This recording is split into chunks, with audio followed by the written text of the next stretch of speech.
ഒരു ദിവസം ഡാക്കിനി അമ്മൂമ്മ കാട്ടിലൂടെ നടക്കുമ്പോൾ, ഏ അതാരുടെ വീടാ? ആരുമുള്ള ലക്ഷണമില്ല. വാതില് തുറന്നു കിടപ്പുണ്ടല്ലോ. അയ്യോ, ഇതെന്ത് കുന്തമാ? ആഹാ, ഇവിടെ എഴുതി വെച്ചിട്ടുണ്ടല്ലോ, മാന്ത്രിക ടെലിസ്കോപ്പ്. ഭേഷ്, ഇതിലൂടെ നോക്കുന്നവർ ശൂന്യാകാശത്തെത്തും. എന്റമ്മോ, ഞാനിപ്പോ അങ്ങോട്ട് കെട്ടിയെടുത്തേനെ. ഹും, ഇതുകൊണ്ട് പിള്ളേരെ പറപ്പിക്കാനുള്ള ഒരു സൂത്രമുണ്ട്. ഒത്താൽ ഒത്തു.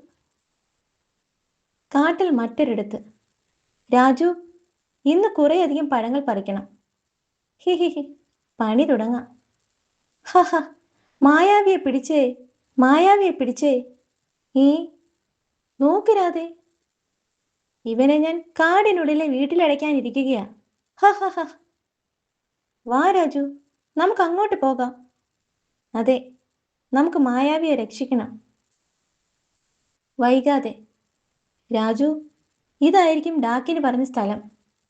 വാതിൽ തുറന്നു കിടക്കുകയാണ്. വരൂ. ഇതെന്താ, ടെലസ്കോപ്പോ? രാജു, എന്തോ അപകടമുണ്ട്. മായാവിയെ കാണുന്നില്ലല്ലോ. നമുക്കൊന്ന് വിളിച്ചു നോക്കാം. ഓം ഹ്രീം കുട്ടിച്ചാത്ത, ഓം ഹ്രീം. മായാവി എത്തിക്കഴിഞ്ഞു. എന്താ കൂട്ടുകാരെ? മായാവി, നിങ്ങൾ എങ്ങനെ ഇവിടെ എത്തി? അത് ഡാക്കിനിയമ്മ പറഞ്ഞിട്ടാ.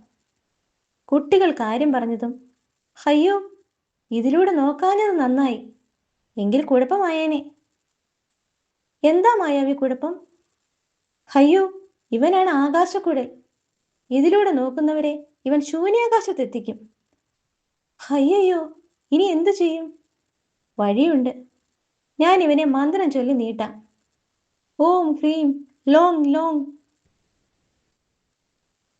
അല്പം കഴിഞ്ഞ്, പിള്ളേരുടെ അനക്കമൊന്നും കാണുന്നില്ലല്ലോ. ഈ താക്കോൽ ദ്വാരത്തിലൂടെ നോക്കാം. ഇതെന്തോന്നാ, ശൂന്യാകാശമോ? ചതിച്ചോ? ഞാൻ ഇതാ പോകുന്നേ. ഹയ്യടാ, പണി പറ്റി. അയ്യോ,